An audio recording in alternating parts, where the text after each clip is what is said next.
All right, guys, welcome back to the Agent Investor Podcast. I'm your host, Tom Caffarella.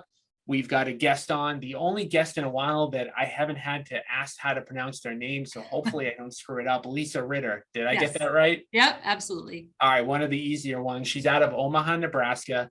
And Lisa, like I mentioned, the whole purpose of this show is to encourage agents to invest in real estate. Yeah. We know that agents don't have any sort of retirement plan that's given to them by their brokerage. We know that they come across deals all the time just by being agents. But I'd like to focus on your story. Can you talk a little bit about like how and when you got started in real estate? Yeah, I got started in real estate 21 years ago. And I used to have a corporate job starting from the time I was a teenager. I was very, very lucky. Took my first business trip at 19, and I was actually burnt out on the corporate world by 25. Babysat kids for a few years, which wasn't my gig either, and then decided I was going to go into real estate. And I found my love, my passion, my lifelong career. And so when did you know, from all that time, what kind of sparked the interest in real estate? We had owned and lived in a lot of homes. My husband and I got married very, very young, practically babies, 20 years old. And bought our first home at 21 and moved literally every year or two. We would fix up homes and then move and gain equity every time. And it was awesome. I mean, so that kind of started the inspiration of, man, I just love real estate. Real estate is cool. Yeah. And then we did a relocation for my husband's corporate job, and it was hell. And I was like, man, if I could just be a little bit nice, I'll be a great real estate agent. Yeah. So that's how my career came about. Yeah, it's funny. The last guest I had on last week said the same thing. They were like, I bought a house through somebody, and I was like, whoa, like I know I could be better than that person. Yeah. It's unfortunate that you hear that so often, but it can sometimes be the truth. So at that point, you had already basically, flipped a bunch of homes. Yes. Yeah. And you knew that you wanted to get started. So when you did get started, were you thinking like, I'm getting into real estate because I want to be an agent or investor, or were you already thinking both at 25? Investor was not even like in my head at that point, which it should have been because we were doing so well with our housing. I just wanted to be a successful agent. Okay. And luckily I was. I won Rookie of the Year the first year that I went into it. And that was while still babysitting and trying to make the transition. So I was pretty proud of that. And I kept doing well and kept increasing my business. And about 3 or 4 years in, we did our first investment property. And man, it was awful. I just want to say that because you can't always bat 1,000. Nope. And sometimes you have to fail before you succeed. And that's a message I really hope people hear. So we bought a triplex in an affordable area of town. You can ascertain from that what you want. Yep. We ended up doing a lot of evictions, which was so emotionally hard on me because I like to think of myself as a reasonably kind and generous soul most of the time, but we counted on these people paying their bills and they weren't. Mm-hmm. And they was college students primarily. So anyway, we got out of that after a year, broke even. It's like, okay, fine. And unfortunately, I lost interest for so long and I'm just kicking myself, like literally kicking myself. So my husband and I don't know if he's going to love this, but we're both about to turn a half a century. And by that time, you really know better. And it's like you've missed a lot of years of investing. But when we saw that half a century coming around and we're like, dang, 401k does not build up that fast. We're like, We have to put our money where our mouth is and invest in the industry that we love. So we started buying again a few years ago. Yeah. So I think, another thing that I hear all the time, and, people think that they need to start when they're like 20. Right. And some people do start when they're 20. I tried to start when I was 20, but it took me 6 years to do my first deal. And I really didn't do well for the first few years, even after I did my first deal.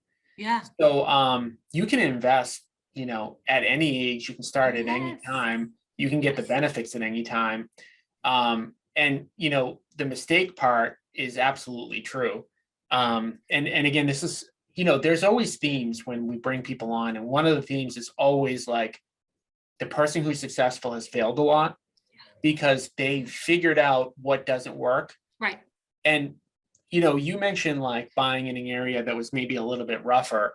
Mhm. Like there are people that do that and do very well and are Yeah. very happy in that market. Sure. And I think like the thing, to understand is like a lot of this entrepreneurial thing is figuring out what works for you. Yes. And that's why it's hard. Like if you ask somebody else for advice, you should, especially somebody who's ahead of you. But if your personality is different from them, so that may not be your niche. Right. So a lot of times it takes that trial and error. So now you said you had a lot of success as an agent. Yeah. And you had a lot of success as an agent, pretty quick. Yeah. What did you do? Like what was it? Because we've got so many agents on here that, are trying and, maybe not having, the most as much success as they would want. What would you say just on the agent side that led to that success? Everybody's looking for that magic bullet, but honest to God, it was hard work. Like, so my littles were basically a newborn and who's probably about 3.5 at the time. Now they're all grown. And I would wake up at 5 o'clock in the morning and work for 2 hours before they woke up. I love it. During nap time, every solitary second was spent working and marketing and following up. And when my husband came home in the evenings, it's like, hey, hon, and then, off to showings and appointments, et cetera, et cetera. So we really didn't see each other for the first few years until I was able to get more established, but it was a lot of hustle, grind, and hard work. Like that's probably sounds like a broken record, but it's legit. It does sound like a broken record. Unfortunately, though, like you mentioned, most people are like, yeah, but what was the secret? Correct. Yes. Yeah. And that the hard work stacks up. Those 5 o'clock mornings, they stack up. Yeah.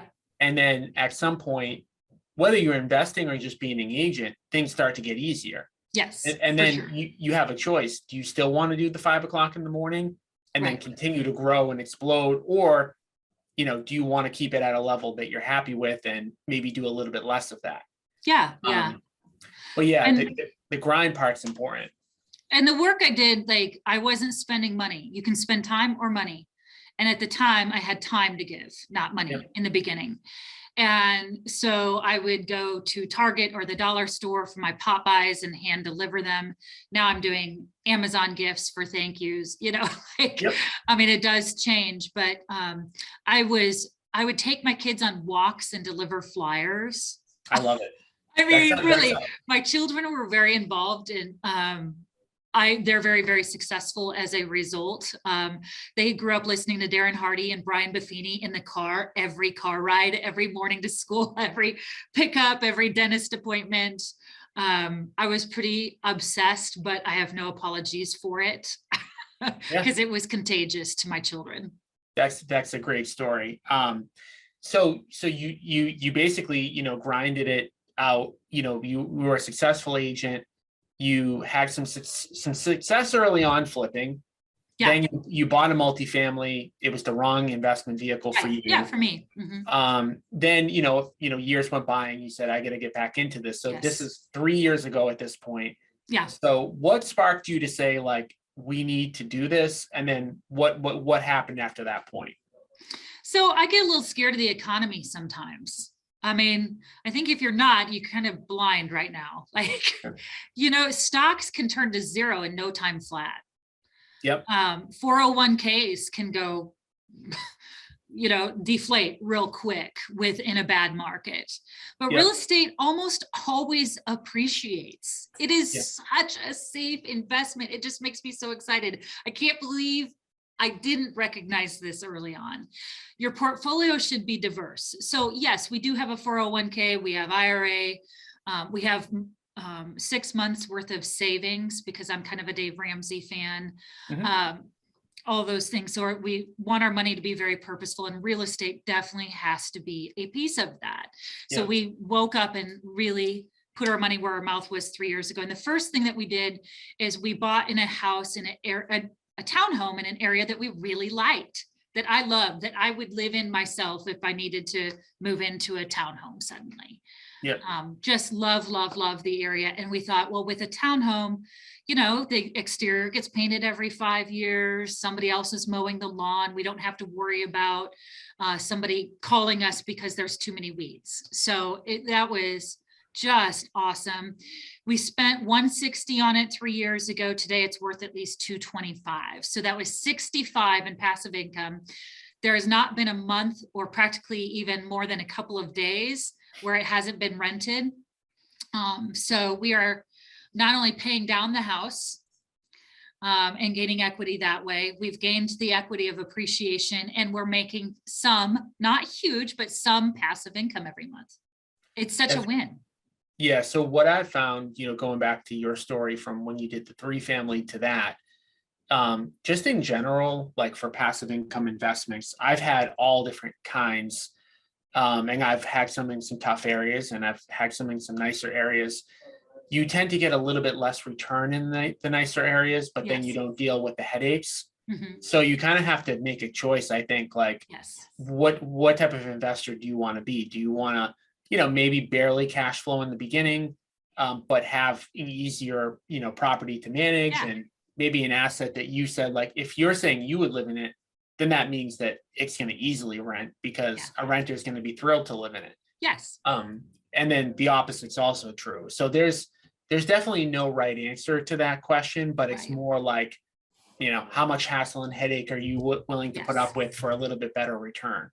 For sure. For sure. So you did that deal, and then where have you kind of gone from there with investing? Yeah. So then our next one, that just happened. So we've also been working to pay down that property really fast, I should mention. And so we're actually hoping to pay it off, you know, this year or next. And so what I want to say about that is, you know, now we're going to get $2,000 a month in passive income. Every single month once that's paid off. And as agents, you fall into big money sometimes. And rather than take all of that and maybe put it all in your next vacation, put half of it towards your equity of your home. So the next thing that we decided to do was Airbnb in Florida. And that is such a winning, fun story. Now, we are lucky. We have relationships with agents from across the country. It's been worth it for us to invest in seminars and things like that. And one of our favorite agents, Amy Calderon, she lives in Destin, Florida. And she is a brilliant investor with tons of properties. She is a rock star. If you're looking to invest in the Destin area, she is definitely your woman. She owns a lot. And we went down there actually initially just to visit her. And then we're like, oh my God, we love this area. The beaches are pristine. The water's this gorgeous blue. And we put in a bid. We didn't win while we were there. And then we ended up buying a condo sight unseen. We feel we got an incredible value. As a matter of fact, the sellers, this is an interesting aspect of the story. The sellers decided after they sold it to us that they didn't want to sell to us anymore. So we were getting on the plane, literally, we got a call from our agent, said, they're asking you to back out. And we're like, nope. They had used an agent that it was her very first transaction in her whole life. And she probably mispriced it a bit. So we ended up closing on it, although it was a nail biter because we weren't sure what kind of condition it was going to be in at the walkthrough. And turned out it was all right. And we have gained probably 140,000 in equity in 1 year's time.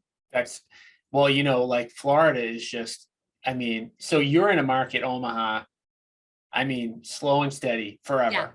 Right. And Florida right now, I mean, it is just wild what's going on. And obviously the Airbnb has quite a bit to do with that, because you can rent those out all year round, and people, who doesn't want to go to Florida? If you're in Omaha, in Omaha, I'm in Boston, who doesn't want to go to, you know, there in February or whatever. So, yeah, I mean, that's another, you know, untapped niche. And so that has been, you have enjoyed doing that.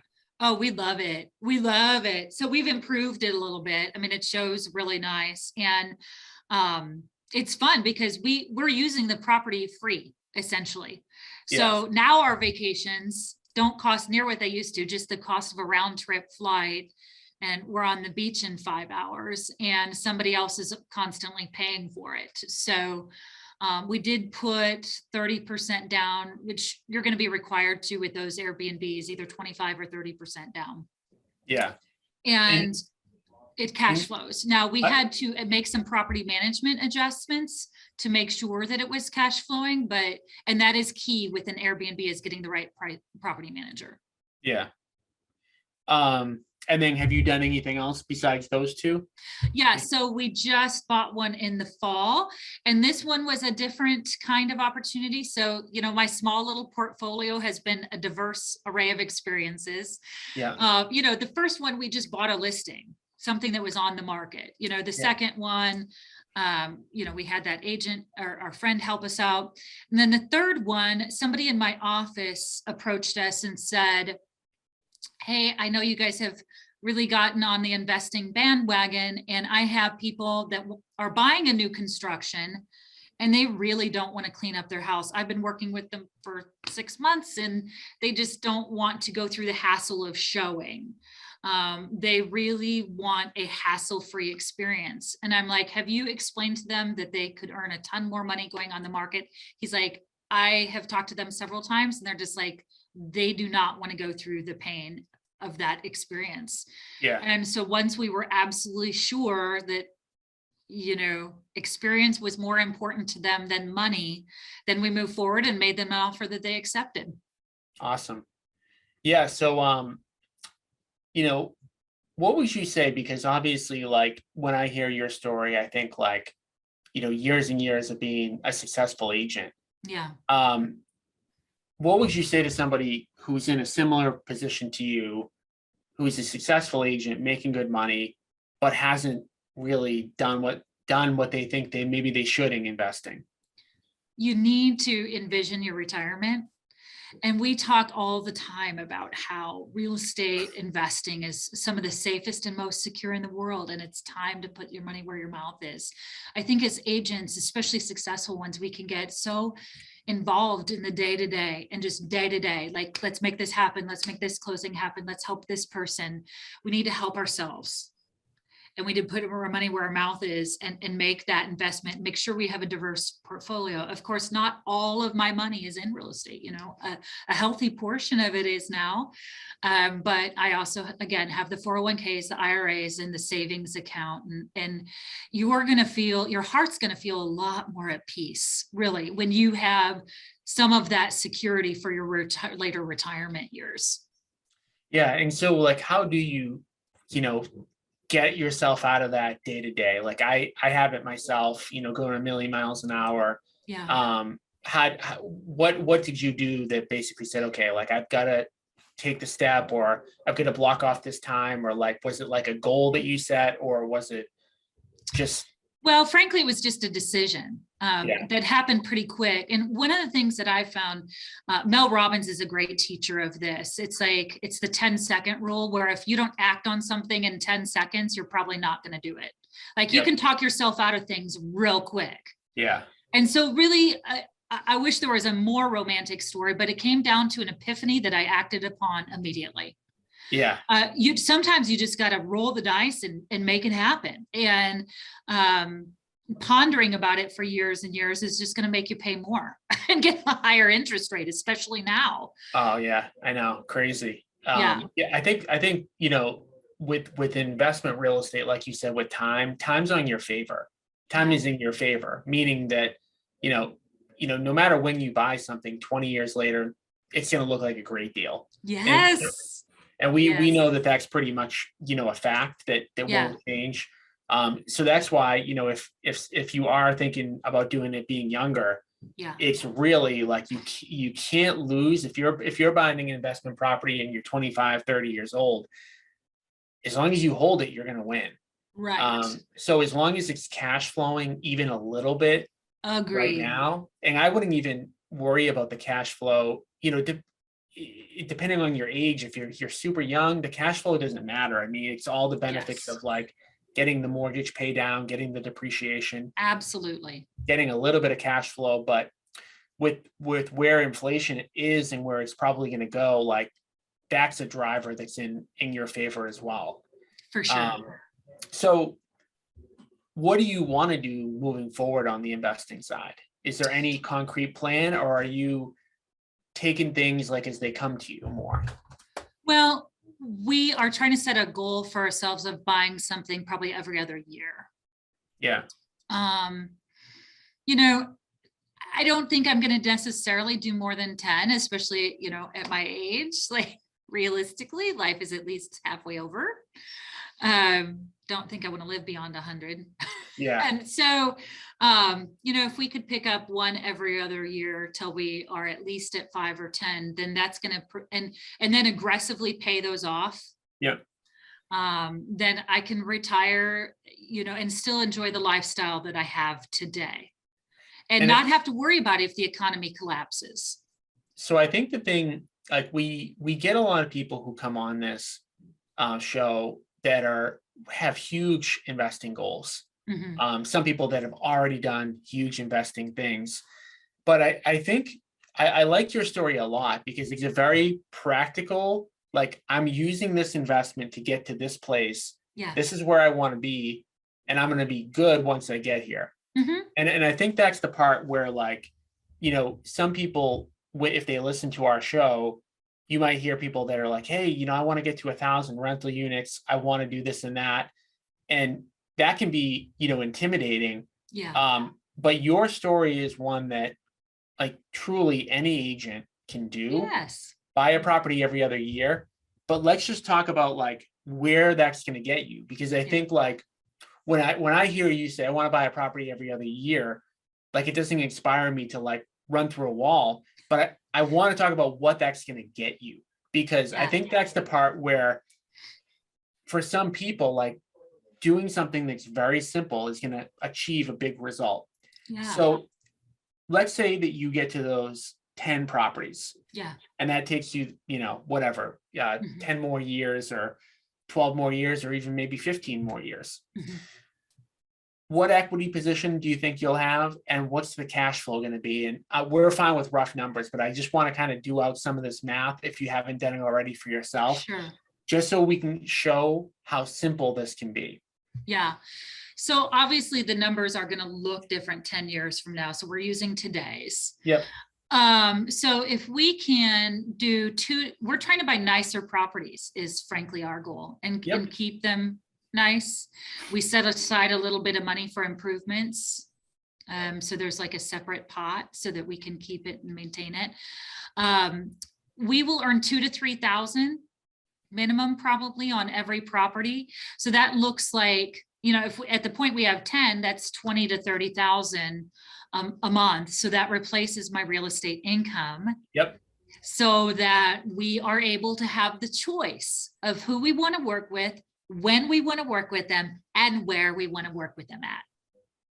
And I think that's the part that's so important because essentially, and this is probably, now, what do you think? This is 10 years from now or 15 years? 10 to 15 realistically. So let's even call it 15, right? Yeah. So 15 years from now, you know, you already said your age, but I'll let the listeners do the math, right? So 15 years from now, most agents who reach that age are still grinding. They're still working very hard. Right. And they're still like, you know, they're kind of battling. And I see this a lot, like even in my own brokerage for people in their mid 60s, it's like they need to make good money, but yet at the same time, they know that they want to relax and they don't want to work as hard. Yes. So you're getting yourself into a position where at retirement age, forget about your 401k, you've got other assets, you've got your own house, you probably have some other things too. But you're getting yourself into a position where you're going to make $200,000 to $300,000 a year indexed for inflation. So realistically, you could get there and that number could be 400,000. Right. Because of the bumps in rents, right? And then you do the math on the equity, like what's the average purchase price of these properties? Threes, fours? What are we talking? So yeah, it's quite diverse right now. I have a 225, I have a 325, and I have a 550. Okay, so let's even call it 350, Yeah, times 10, you've got $3.5 million of right. real estate. You keep aging, right? Yeah, That's gonna get to 5 million, 6 million. yeah, And then at that point, so the other important part, of course, again, every age bracket, we want something different, right? yeah, And me and my partner, we had this discussion the other day. I'm turning 40 this year, and we're like, wow, like we're moving into a different phase because yes, we already have the houses we want, the cars we want. We have all right. of the things that, like, when you're 10 years old, what do you think you want in your life? Yeah, Now we're going to another phase, but once you're in your mid 60s, now you're probably thinking about legacy, right? So yes, what am I going to be able to leave behind to my right, family? And you've got, again, a minimum of 10 properties, right. worth, $5 to $6 million at least. Yeah, And obviously at that point, you can, with, again, index for inflation. So that 400,000 might be 450, at age 70, or 500 at age, whatever that is, yeah, which is another hugely important thing. Like, my dad just started getting Social Security. And when he told me what he was going to get for Social yeah, Security 10 years ago, I go, right. whoa, you're going to get $2,500 a month. That's a lot of money. And now I'm looking at it like, wow, that's going to be a real little amount of money in like Right. 10 years. So you're indexed for inflation.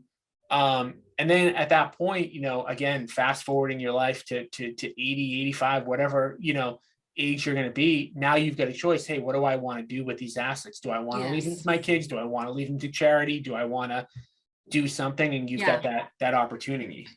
And it really fits with my goal this year. Every year we do a vision board.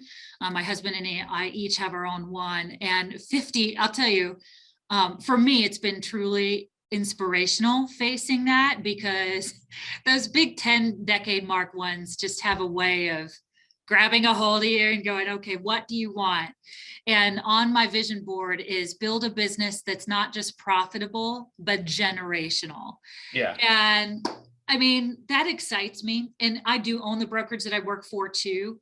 And, so when I look at that, I'm looking at it not only for my kids, that's not just generational, but the agents that work for me. I'm Yeah. hoping that they pick up some of this stuff too, so that my work truly is generational and legacy, and they're doing the right things, investing and taking care of themselves and others. Yeah, and that's all built on, the back of the work that those 5 a.m. hours that you did when you Yeah. started.